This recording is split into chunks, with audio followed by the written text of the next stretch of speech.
definitely another tutorial.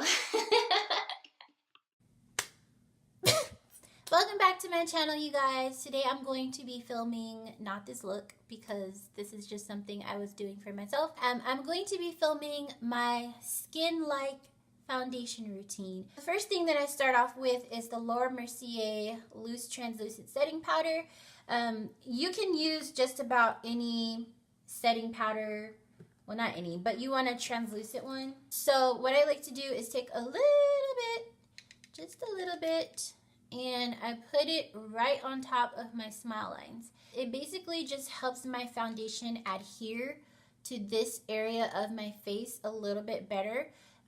And there is little to no creasing because I do this now. This is something that I learned from Xrizz'Tina. And my foundation, because we're moving right into that, is the Fenty Beauty Pro Filter Foundation. This is in the shade 385 and it's a soft matte long wear foundation. I've heard people who have dry skin say that they don't like this, so the other one that I would personally use is the NARS Natural Radiant Longwear Foundation. So if you are dry, I would suggest this one instead of the Fenty one, just because so many people with dry skin said they don't like the Fenty one. What I do is I take one pump to every corner of my face, and I like to take a nice dense brush. You can use an angled dense brush. I like dual fiber brushes because I feel like they just blend better and they're easier to clean. And I just tap it into my skin, pretty much. And I really focus the foundation in the areas where I want the most coverage, which is around my mouth and my cheeks for the most part. So I focus it around my mouth and my cheeks. And I really just sweep it onto my nose because there's not really much going on my nose. I'm not shy about putting on a lot of foundation. Normally I wear like 5 pumps of this Fenty foundation. Why? Because I can, because I want to, and because I like to. To be 100% honest with you, I like feeling my makeup on my face. Not caked or anything because obviously it's blended out, but I like feeling it on my face because otherwise it's like I'll wind up scratching or touching my face or something and being like, oops, I got makeup on. I haven't put foundation on the outer corners of my face, so I just come back in and kind of blend it out. So I'll come back with one more pump on either side. I just sweep the foundation onto my jawline, just right up under here. That way when I go like this, there's no line, you know. And then just finish pressing it in around my mouth. The next thing that I do is take my concealer. The one that I'm currently using is the Fenty Beauty Concealer. The one that I used before was the Kat Von D concealer. It was gifted to me by Miss Ina. Thank you, Miss Ina. Okay, so normally I would take a nice little brush. This is a Makeup of the Day concealer brush and just press the concealer into my skin.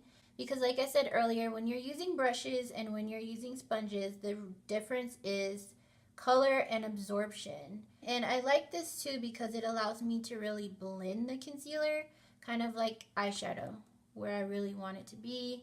And I do make it a point to bring my concealer all the way out, blend it all the way out over here, because I don't want to have too much product collecting in one area. Prior to putting on foundation, I always blend a little concealer around my eyeshadow just to clean it up. When I'm putting concealer underneath my eyes, I don't have to worry about accidentally messing up my eyeshadow because I've already cleaned it up with concealer. This next step is the key to my foundation looking natural. And I say that because this can really make or break a foundation routine as far as whether or not you look like you got makeup on, right? I like to take my SACHA BUTTERCUP setting powder and a damp beauty blender. This is the Thrive Cosmetics beauty blender.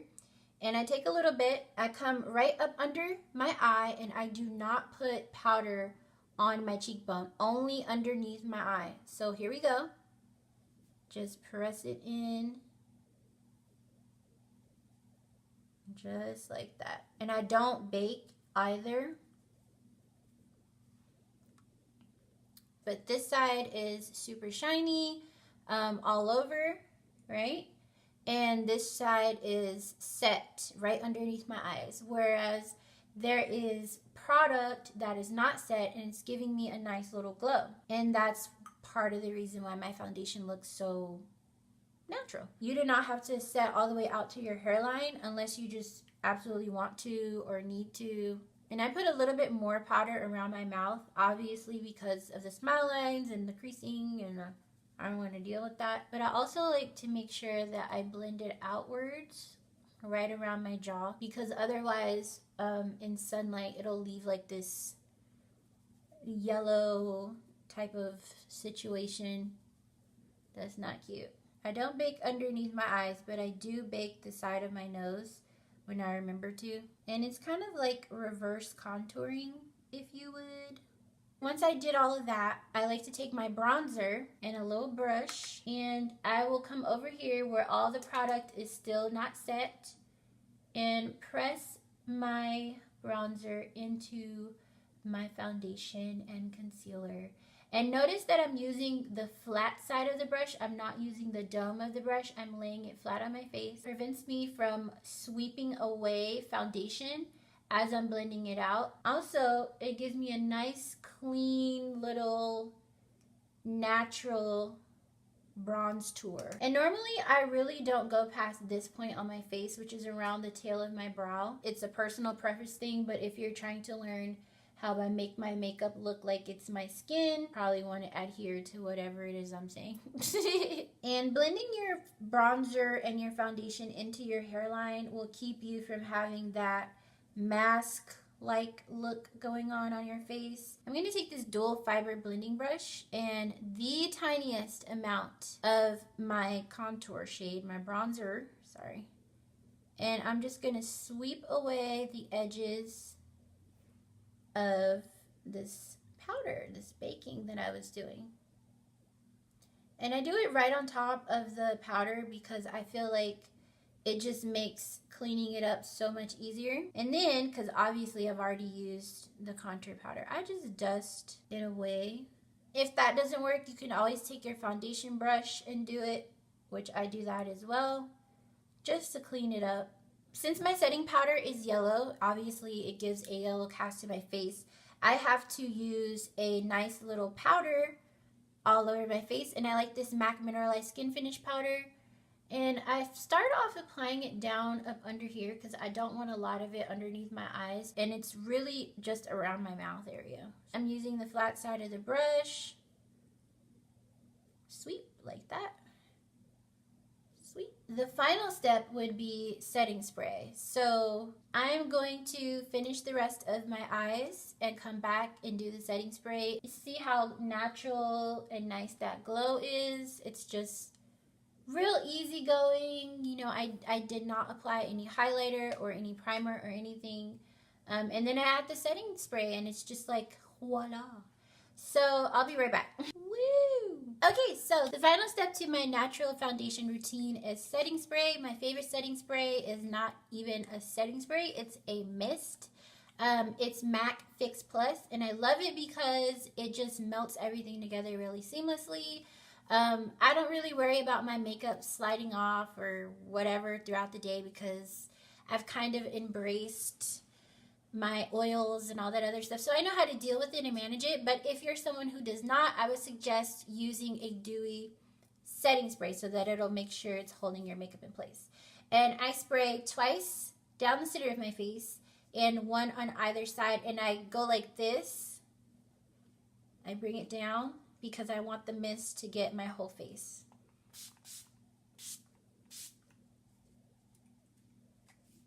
And voila. Nice and glowy. If I didn't have on this eyeshadow, I promise you, you'd be like, wow, it looks so natural.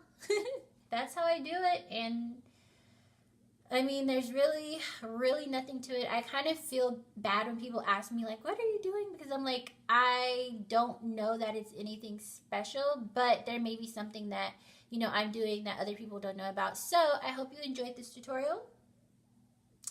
I hope you have a wonderful day, and I will see y'all next time. Peace.